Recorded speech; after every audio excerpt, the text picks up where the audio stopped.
Now, since you're here, you've probably heard of Bitcoin before. Bitcoin was one of the first protocols to use this revolutionary technology called blockchain.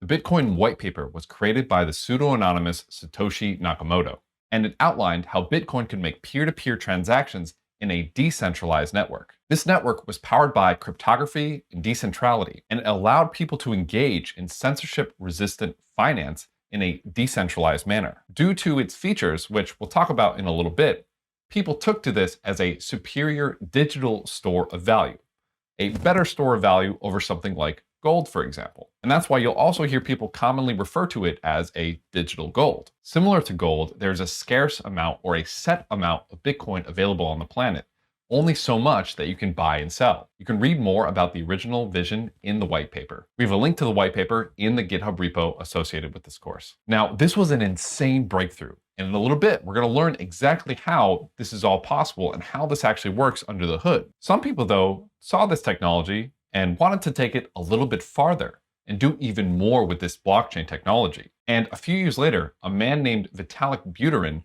released a white paper for a new protocol named Ethereum, which used this same blockchain infrastructure with an additional feature. And in 2015, him and a number of other co-founders released the project Ethereum, where people could not only make decentralized transactions, but decentralized agreements, decentralized organizations, and all these other ways to interact with each other without a centralized intermediary or centralized governing force. Basically, their idea was to take this thing that made Bitcoin so great and add decentralized agreements to it, or smart contracts. And in fact, technically, these smart contracts weren't even really a new idea. Back in 1994, a man named Nick Szabo had actually originally come up with the idea. Smart contracts are a set of instructions executed in a decentralized autonomous way without the need for a third party or centralized body to run them. And they come to life on these blockchains or these smart contract platforms like Ethereum. And it's these smart contracts that are going to be the core thing that we're going to be working on in this course and that we're going to be developing. You can think of smart contracts in the same way you think of traditional contracts or traditional agreements. They're just a set of instructions between parties.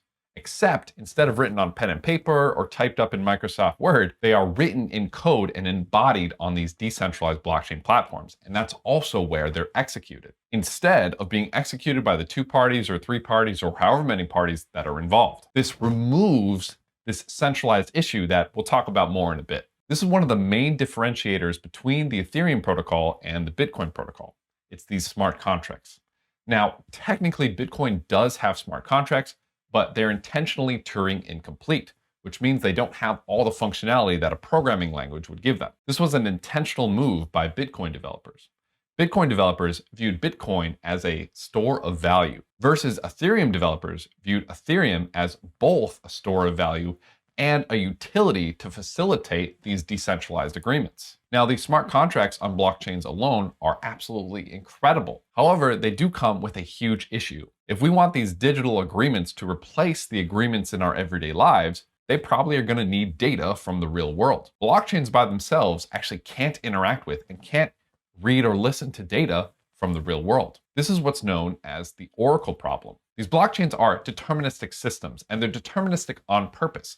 And we'll learn more about how that works in the sessions to come. So everything that happens with them happens in their little world. But if they're going to be these agreements, they need external data and they need external computation. And this is where oracles come into play. Oracles are any device that delivers data to these decentralized blockchain or runs external computation. However, if we want our applications to stay truly decentralized, we can't work with a single oracle or a single data provider or a single source that's running these external computations.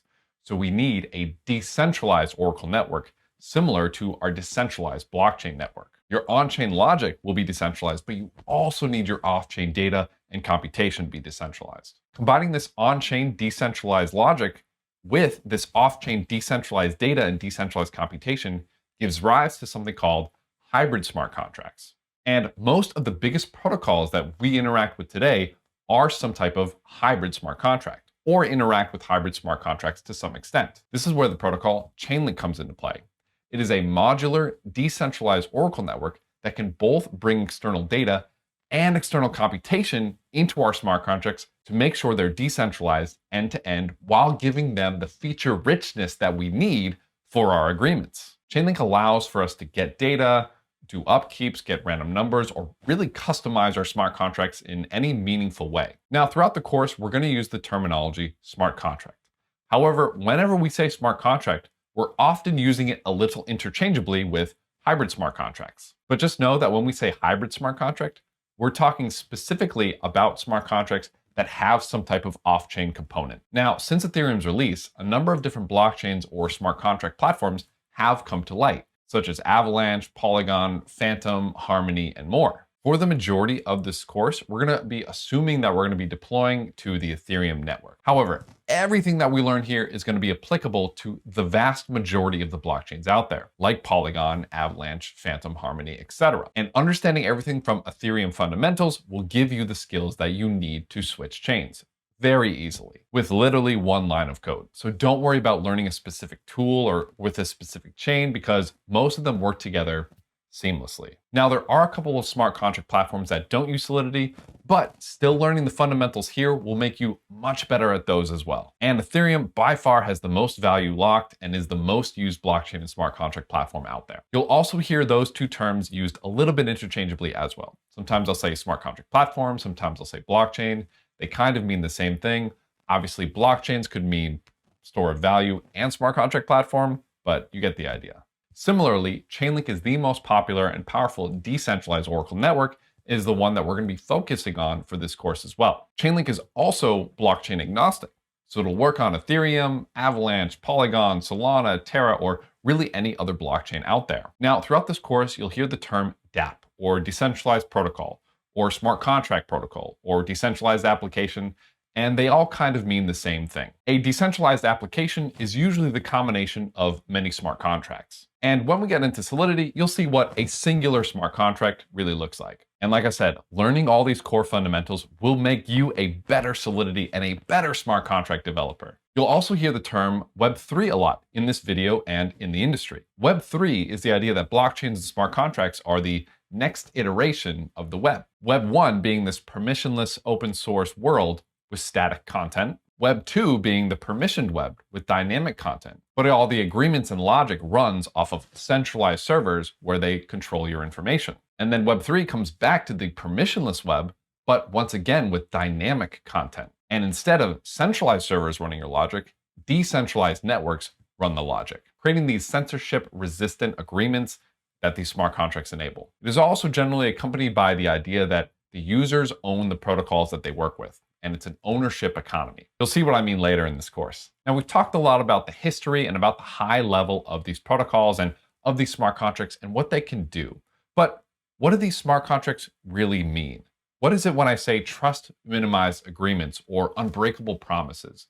What is the real value add of these smart contracts? Before we look under the hood and take a peek at how this all works from a technical standpoint, let's learn what all the value of this is. What is the purpose of us building all these technologies, of you taking this course? What problem does this technology solve? In my mind, a technology is really only as good as the problem that it solves. If it doesn't solve a problem, then why bother? Smart contracts, blockchain, Web3, cryptocurrencies, those are all just different words that encapsulate the idea of what we're doing in such a unique paradigm. I think the easiest way to sum up what these smart contracts do is that they create trust minimized agreements. And if you might be scratching your head to that, a much easier way to think about it is just they give rise to unbreakable promises. Yes, you heard that right. Unbreakable agreements and promises. Additionally, they give rise to speed, efficiency, and transparency, and a number of other things. I made a video pretty recently about exactly this. So let's dive in and take a listen to the purpose, the undeniable value of smart contracts. Cryptocurrencies fundamentally re-landscape markets and agreements as we know them. Unfortunately, you've probably only been bombarded with people screaming about NFTs and money. Now, some of the memes are fun, but let's forget the bullshit and get down to the essence of this space. If you're already in Web3, this is the video to send to your friends to explain why you're so excited about this space and explain why we're here. And then if you're not into crypto, you've come to the right place. And yes, there are fun memes and markets and there's some money stuff and there are all these things. But outside of all that, the purpose of blockchains relates to the age-old elementary school unbreakable promise, the pinky swear. Let's get froggy. Nearly everything you do in life is the result of an agreement or a contract. Your chair was the result of an agreement to buy and sell lumber, to assemble and sell the chair to a retailer on Amazon. Then you made an agreement to buy the chair for $40. The lights in your house are powered by electricity, which is an agreement from you and the electric company. You agree to pay them. In return, they'll keep the lights on. The electricity that they generate is agreements between them and engineers who built turbines to generate the electricity. With insurance, you agree to pay some amount of money to them every month, and in return, they will do nothing. They'll cover your medical bills. Almost everything you do and everything you interact with is the result of some form of agreement or contract in some aspect. Now, agreements and contracts can feel kind of abstract and boring to really grasp onto. So to simplify, we can also refer to them as promises. When you get an oil change, they're promising that they will faithfully change your oil in exchange for money. When you put money in the bank, they promise to keep it safe in exchange for them to use your money to give out loans. When you buy a lottery ticket, the lottery promises to give you a fair chance at winning a ton of money in exchange for you buying the ticket. Whenever you make one of these agreements, in a way, you're asking them to pinky swear to not screw you over and to treat you fairly. But this doesn't always happen. Let's look at a real world example of someone breaking the pinky swear. Back in the 80s and 90s, McDonald's ran a promotion for people to win money by collecting McDonald's Monopoly game cards. The idea was simple. You buy McDonald's, and in return, you get a chance to win $1 million. You can imagine McDonald's literally going, "Hey everybody, I promise if you buy our McFood and McNuggets, we'll give you a fair chance of winning this money. Woo!" But they ended up breaking this promise. Instead of having a fair chance of winning, your chance was in fact zero. In the mid-90s, between $13 and $24 million went into the pockets of not people playing the game honestly, but a group of corrupt insiders who had rigged the game. Meaning that when you played the McDonald's Monopoly game, you were buying into a set of lies and promises that were 100% always going to be broken. And the thing is, it doesn't really matter if this was McDonald's fault or not. They were the ones making the promises that they ultimately could not keep. Another way you could think about it is that that's $24 million that they essentially stole from you and I.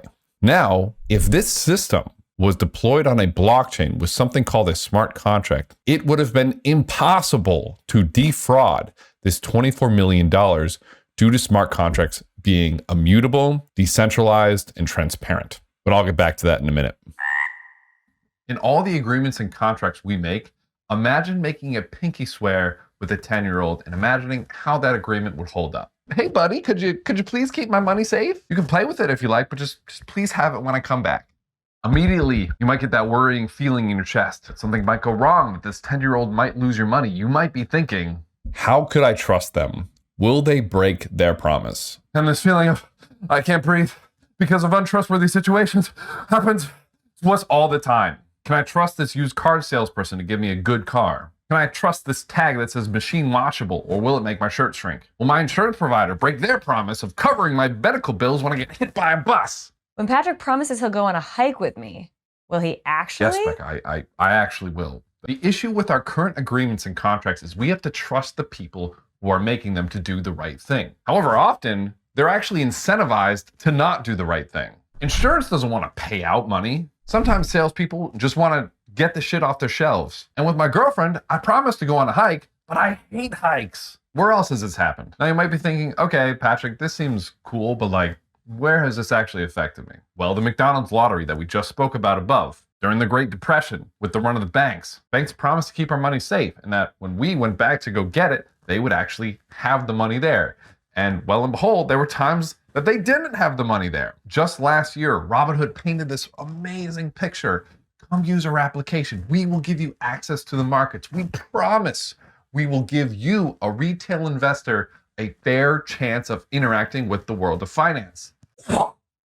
Psych! But not this asset, this asset, this asset, or this asset. The 2008 financial crisis. Remember that? Shady deals behind closed doors combined with lies about financial product brought the world to its economic knees. How are you f***ing us? Hyperinflation in Zimbabwe. Hyperinflation in Brazil. Theranos. History is a relentless lesson of trustworthy entities being notorious promise breakers. And we finally have a way to fix it with smart contracts. Now, before I jump into smart contracts, a lot of people might be thinking, hey, cool and all. However, we have systems in place to protect against a lot of these things, which is true and which is great. And that is a very helpful step forward. But these systems often break. The ones in 2008 definitely didn't work. The ones with the Robinhood crisis definitely didn't work. And even if these systems apply and you go to court to try to work them out, maybe you're in court for years before you actually see a resolution. And by that time, what you needed the money for is long gone. So what is this technology? What is this tool that can fix this fundamental problem in our agreements today? This tool is smart contracts, and this tool is what the blockchain was built for. Now, I'm going to give you a quick overview of what a smart contract is. However, I'm leaving some links in the description for more in-depth explanations. But the basics of them is a smart contract is an agreement, a contract, or a set of instructions deployed on a decentralized blockchain. And once the contract or set of instructions is deployed, it cannot be altered, it automatically executes, and everyone can see the terms of the agreement. The real basics of it is that the code is executed by a decentralized collective, like a group of people, but a group of people running a certain software. This means that no one person or entity can actually alter any of these agreements or change the terms of the arrangement. In these traditional agreements, whoever owns the contract, whoever owns the execution of the contract can flip a switch and say, we're not going to do that anymore. In smart contracts, in Web3, in blockchain, you no longer can do that. Typically, these smart contracts are on a decentralized blockchain and used in combination with a decentralized Oracle network to get the real world assets and information. And if these words sound like I'm conjuring up a magic spell, well, again, check the links in the description if you want to learn more about the technical implications. If you're not a technical person and you're not interested in getting to the nitty-gritty, you can kind of think of it like HTTPS. I bet the vast majority of you don't even know what HTTPS stands for, and yet you use it every single day whenever you log onto the internet. So how does this fix the McDonald's monopoly issue? In its traditional form, the lottery was executed behind closed doors. Somebody operated and owned the code and the contracts and the agreements that ran the lottery, and they had the power to alter it, and nobody other than the people internal on the lottery could audit this altering happening. Now, if the code for this lottery was deployed onto a blockchain, every time a hacker attempted to alter it, everyone would be notified. Not only that, but you couldn't even alter it because the terms of a smart contract cannot be altered once deployed. Combine that smart contract with a Chainlink VRF Oracle to get a verifiably random number, and presto, you now have a perfectly decentralized, unalterable agreement that is impossible to hack, commit fraud, or manipulate. We have just saved the public between $13 million and $24 million just by fixing the issue of trust. How does this fix Robinhood? Well, the problem with Robinhood is already fixed, right? Again, the problem is that there's a centralized body that can flip a switch at any time and say, yeah, you can't access these markets anymore. We're breaking our promise of actually giving you access to the markets. This is already fixed with something called decentralized exchanges, and these exist today. One of these exchanges is one called Uniswap. You can swap ERC20 tokens, which are kind of the equivalent of stocks, but some aren't, some are. It's a little confusing. I won't get into that here either. But it doesn't have that centralized body that can flip a switch and ruin access to the markets. And had these investors been on a decentralized exchange, it would have saved them hundreds of millions of dollars. And it would have prevented fraudulent market manipulation. How does it fix run of the banks? With transparency built in and automated solvency checks, you can build a bank-like smart contract that has insolvency checks built in that make it impossible to get there. Insolvent means broke as Any agreement or any history lesson where there was a trust assumption that was broken, smart contracts can be applied to and should be applied to, especially in a time where big money runs, owns, and controls everything. We desperately need to move to a world where some self-interested centralized entity can't flip a switch and ruin people's access to the services that they need. We can move away from a world that is brand-based to a world that is math-based. Right now, if you interact with a service that you don't like or that they break their promise, the only thing you can do is walk down the street to the next service that's going to make the same set of promises, and you have to hope and pray that they're actually going to keep it.